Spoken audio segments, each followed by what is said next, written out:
don't deny that. I always encourage it. We see better success rates with people that are on a medicated assisted treatment regimen, and they're doing AA and NA. I'm a big AA, NA guy. I've been in recovery for 13 years myself, and there is a lot of power in the group of NA and AA. So I try to motivate them to do that as well. We talked about that.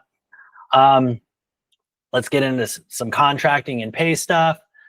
And this is from my own experience, and I see this in the field. People are very scared to work in this field. So again, typical contracting pays around $200,000 for one contract, and you're required to usually see the patients once per week. And the cool thing about residential treatment is they're not going anywhere, right?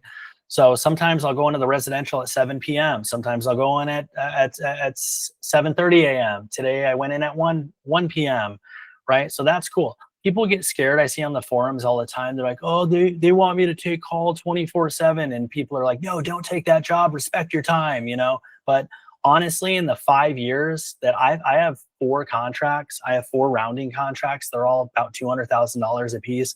I get like 1 phone call a month, maybe, right? The nurses are badass at these places. You give them standing orders so they have stuff to go to. Hey, patients can't sleep, Seroquel standing order, or Trazodone standing order, standing orders for Zofran, standing orders for vitamins, standing orders. Like I give a ton of standing orders.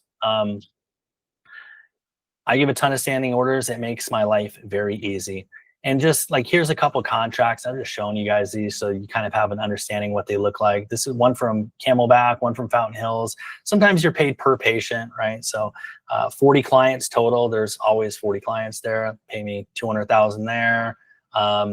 Fountain Hills Recovery started at $200,000. Now I'm around $300,000 there. And some of them you'll have contract invoices. You can't see the whole invoice there, but this is a place I work at every single week.